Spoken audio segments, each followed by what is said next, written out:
네, 그래서 오늘 선택지 고르는 방법에 대해서 살펴봤는데 이것만 잘 숙지하셔도 우리 시험에서 정답률이 확 올라갑니다. 왜냐면 읽는 게 반이고 선택하는 게 반이기 때문에.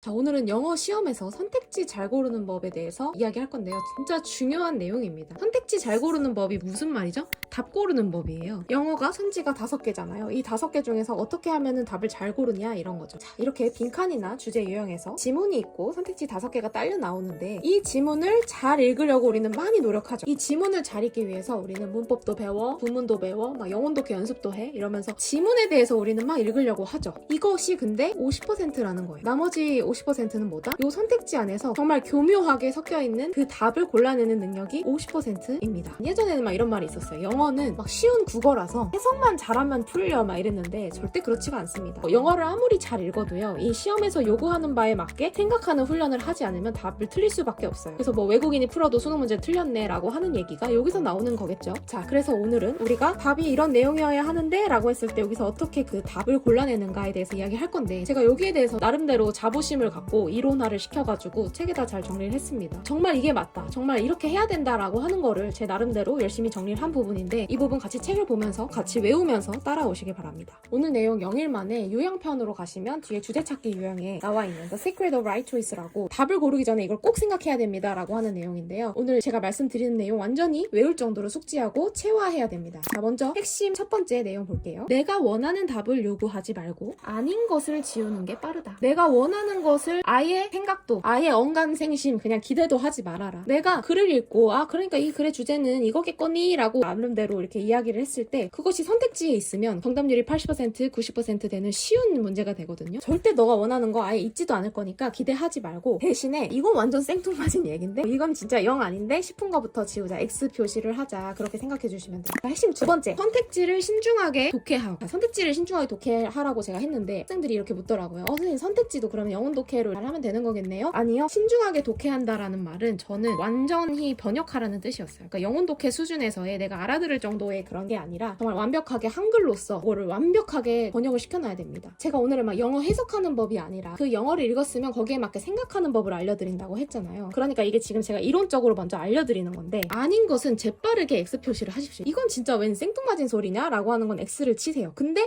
그럴 수도 있지 않나? 싶으면 세모 표시를 치라는 거예요. 요거를 너무 완벽주의로 막 생각하면 골치가 아픕니다. 이거를 너무 소심하게 생각하는 학생들은 막 세모가 3개 되는 거고 이거를 또 너무 과감하게 쳐버리면은 이제 세모도 남지 않게 되는 거죠. 그래서 적당히 과감하게 X 치고 조금 여지가 있으면 세모 치고 요거를 좀 줄다리기를 좀 잘 해야 됩니다. 그래서 제가 예시로 적어놓은 거 이건 뭐냐면 예를 들면 내가 매사에 신중해야 된다라고 하는 게 주제야. 이게 좀 이런 얘기 없을까 봤는데 근데 선택지에는 돌다리도 두들겨보고 건너라 라고 하는 속담이 나온 거예요. 그러면은 속담이니까 비유적으로 표현을 한 거잖아요. 그러면은 이거는 쉽죠. 이거 뭐 괜찮겠네 세모 이런 식으로. 또는 사람은 오래 지켜보고 볼 일이다 막 이런 식으로 좀 완전히 직설적이지는 않고 살짝 애둘러 설명하는 느낌이 오면 그때 세모를 치라는 거예요. 자, 핵심 세 번째 보겠습니다. 내가 잡은 틀과 조금이라도 더 가까운 것을 답으로 고른다. 요게 당연한 말 같은데 이거를 사실 못 지켜가지고 여러분들이 잘하는 거 있죠. 1번이랑 3번이랑 헷갈렸는데 내가 3번 고르니까 답이 1번이고 내가 1번 고르니까 답이 3번이네.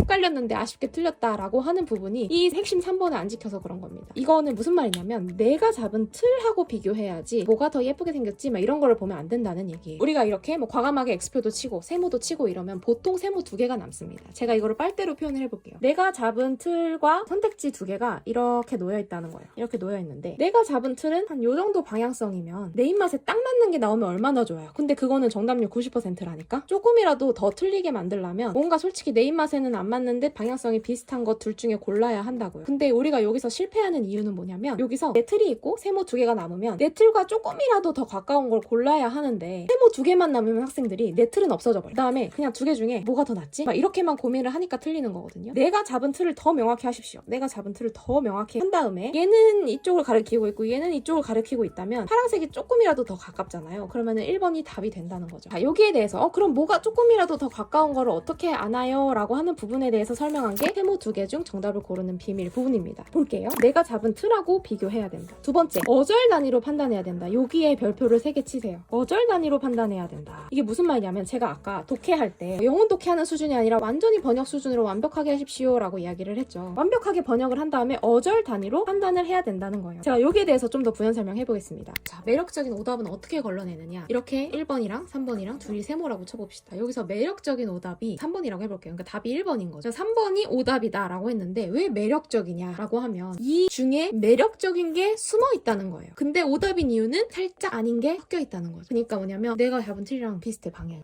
비슷해. 게다가 왕 끌려. 얘는 완전 답 같은 애가 하나 섞여 있어. 그게 막 지문에 있는 단어가 막 여기 섞여 있어. 근데 얘는 살짝 용납이 불가하네. 살짝 얘는 아닌 것 같아. 이런 구성으로 되어 있는 게 매력적인 오답이 되어서 많은 학생들이 이 3번이 너무 감정적으로 끌리니까 3번으로 가게 되는 거거든요. 근데 답을 1번으로 고를 수 있으려면 매력적인 오답의 반대의 원리도 알아야 돼요. 그러면 매력적인 오답의 반대는 무엇이냐? 정답이긴 정답인데 비호감 정답이라는 거죠. 정말 골라주고 싶지 않게 생겼어. 뭔가 이런 것도 아니고 저런 것도 아니고 밍숭맹숭하게 생겼다는 거죠. 내가 어절별로 좀 판단을 해보니까 일단 3번은 길이가 길잖아. 그래서 해석할 것도 많았는데 1번은 길이도 짧아. 그리고 완전히 직설적이지도 않고 그렇다고 완전히 아니라고 할 수도 없는 이렇게 생긴 애가 게다가 1번에 있어. 왜 막 수능에서 답이 막 1111이면은 이거 막 학생들 괴롭힌다라고 이야기하잖아요. 1번을 학생들이 답을 고르기 좀 꺼려하는 그런 약간의 심리적인 경향도 있는데 막 게다가 답이 1번이고 막. 근데 어쨌든 이런 상황에서 왕 동그라미들의 의혹을 거부하고 이렇게 밍숭맹숭한 세모로 골라줄 수 있어야 진정한 고수다. 내가 여태까지 영어 독해 엄청나게 열심히 했는데 이렇게 심리전에 져가지고 득점하지 못하면 1등급을 받지 못하는 거죠. 요거를 반드시 여러분들이 극복하셔야 되는 부분입니다. 제가 이렇게 이론적으로 설명해 드렸는데 실제 정답률이 낮았던 기출문제 보면서 다시 한번 해보겠습니다. 자, 이게 그야말로 옛날 기출 2013학년도에 있었던 기출인데요. 옛날 기출이라고 무시할 게 아니라 저는 정말 이 문제가 우리가 선택지 고르는 원리에 대해서 정말 잘 알려주고 있다고 생각이 들어요. 굉장히 정답률도 낮았던 문제였는데 어떤 문제였는지 한번 보죠. 오늘은 영어 해석이 아니라 내가 이거를 이렇게 틀을 잡았을 때 어떻게 하면은 매력적인 오답을 걸러내는지에 초점 맞춰서 설명해 볼게요.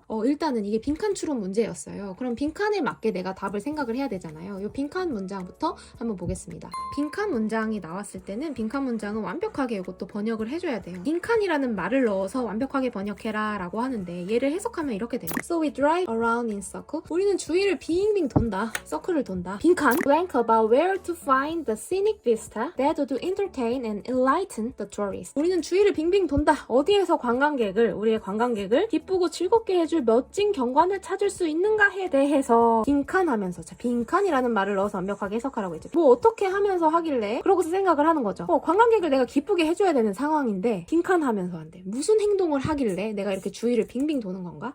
관광객을 기쁘게 하기 위해서 내가 빈칸 하면서 뭐를 하면서 주위를 빙빙 돈다는 건지 참 궁금하다. 이렇게 생각을 하고 그 지문을 읽었더니 얘가 계속 이런 말만 하는 거야. 여기서 막 관광객 이런 얘기 나오니까 여행을 갔을 거 아니에요. 거기에 로컬스라고 하는 지역민들에게 길을 물으면 되는데 우리는 너무 거만하다. 막 이런 얘기가 계속 나와. 그리고 길을 물어서 가면 편한데 자꾸 안 묻고 막 허세를 부린다라는 거죠. 그러니까 고생하면서 길을 묻지 않는다. 계속 이런 얘기가 나와요. 그러면은 이 빈칸에도 내가 멋진 경관을 찾으려고 하는데 빈칸한다. 길을 묻지 않는다. 이런 얘기가 나오지 않을까? 라고 저는 틀을 잡고 선택지를 가는 거죠. 자, 여기서 많이 하는 질문. 선생님 문제 풀기 전에요. 지문 읽기 전에요. 이 선택지 먼저 보면 도움이 될까요? 아니요. 절대 안 됩니다. 그러니까 내가 이렇게 순수 지문만 놓고 나 나름대로 충분히 틀을 세운 다음에 선택지를 들어가야지 그 전에는 그냥 선택지 볼 꿈도 꾸지 마세요. 선택지 아예 안 봐야 됩니다. 오히려 더 헷갈려요. 내가 나름대로 이런 내용이 있었으니까 여기는 이런 내용이 들어가지 않을까? 라고 나름대로 생각한 다음에 선택지를 보기 시작한다고요. 자, 그러면 우리 원칙 한번 떠올려 볼까요? 내가 원하는 답 있을 거라고 예상하지도 말자. 아닌 거부터 빨리 X 쳐라. 그 다음에 신중하게 독해하고 조금이라도 가능성 있으면 세모 쳐라. 진짜 확실하게 아닌 건 X 치고 조금 가능성 있으면 세모 쳐서 세모 2개 남겨라. 그 다음에 세모 2개 중에 내 틀이랑 조금이라도 더 가까운 거를 남겨라. 근데 거기에서 내가 원하는 답 있을 거다 없을 거다? 없을 거다. 어떻게 생겼다? 매력적인 오답은 완전 마음에 드는 거 하나와 좀 용납할 수 없는 거 한 가지가 섞여 있어서 매력적인 오답이 되는 거다. 답은 어떻게 생겼다? 밍숭맹숭하게 비호감으로 생긴 게 정답이다. 이걸 고를 수 있어야 된다라고 이야기를 했죠. 자, 해봅시다. 자, 틀은 길을 물어서 가는데 묻지 않아. 저만해. 막 이런 내용이었어요. 자, 들어가 볼게요. Waiting for the local brains to inquire. 이거 아닌 거 알겠죠? 로컬한테 기대지 않으려고 한다니까? 왜 로컬 브레인을 막 문의하려고 기다리겠어요? 이거는 완전히 아닌 거죠. 반대말인 거 알겠죠?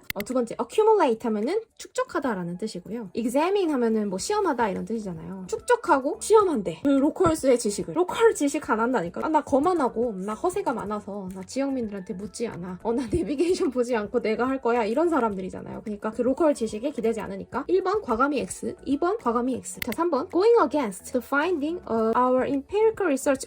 이거 뭔가 그럴듯하다. 그러니까 내가 어절별로 끊어서 한번 봐줄게. Going against 하면 뭡니까? 반대로 간대. The finding, 발견. 우리의 empirical research, 경험적인 거 너무 끌리는데 여기에 대해서 반대로 간대. 자, 이렇게 보면은 경험적이라고 하는 게 좋잖아요. 그러니까 얘네는 묻지 않고 자기들끼리 내가 알아서 가볼게 라고 하는 거니까 경험적 너무 좋잖아요. 근데 사실 going against, 반대로 간다. 내가 경험적인 거 좋은데 경험적인 거에 반대로 간다. 이래서 이게 틀렸었던 거예요. 근데 이 당시에는 사실 3번을 고른 학생들이 많이 이렇게 쏠렸었거든요. 그런 거 보면은 이런 경험적이다 라고 하는 거 맞는 거 아니야? 라고 생각해가지고 3번을 많이 골랐겠지만 going against라고 하는 요 어절이 틀렸기 때문에 3번이 답이 아니게 되는 그런 매력적 오답이었어요. 그 다음에 4번. 4번은 내가 기대인데 승객한테 기대인데 나 지역민들한테도 안 묻는데 승객한테 막 물어봐? 아니라니까? 자, 그럼 5번이 이제 정답이었던 건데요. 5번 한번 보죠. 5번은 inventing and rejecting successive hypothesis 이러면은 개발한다. 그리고 거부한다. 개발한다. 거부한다. 연속적인 successive 하면 연속적인잖아요. hypothesis, 연속적인 가정들을 개발하고 거부하고. 누가 이런 말을 혼자서 생각합니까? 누가 이런 말을 혼자서 생각하냐고요. 근데 내 틀은 뭐였어? 내 틀은 되게 단순했어. 나는 되게 거만하고 좀 허세가 있어가지고 나는 묻지 않고 내가 알아서 갈래 라고 하는 친구들인데 개발하고 거부한다. 연속적인 가정들을. 이렇게 내가 혼자서는 떠오를 수 없겠지만 그렇다고 해서 이거를 X라고 칠 수는 없잖아. 이거 세모는 되잖아. 내가 알아서 하는 거니까. 내가 알아서 한번 길을 찾아가보고 여기가 아니구나 라고 하면 고쳐가고 이런 거를 표현한 거로서 충분한 세모 정도는 되잖아요. 그래서 답이 5번이었던. 제가 이 문제를 그 당시에 보면서 어떻게 답을 이따구로 만들어 놓고 이거를 고르라고 하는 거지? 라는 생각을 했는데 이게 사실은 굉장히 많이 시간과 노력을 들여가지고 이런 답을 만들어내는 거거든요. 네, 그래서 오늘 선택지 고르는 방법에 대해서 살펴봤는데 이것만 잘 숙지하셔도 우리 시험에서 정답률이 확 올라갑니다. 왜냐면 읽는 게 반이고 선택하는 게 반이기 때문에. 오늘 내용 잘 외우시고 오늘 기출 문제 푸는 거부터 한번 적용해 보시길 바랄게요. 그럼 저는 다음 영상에서 뵙겠습니다.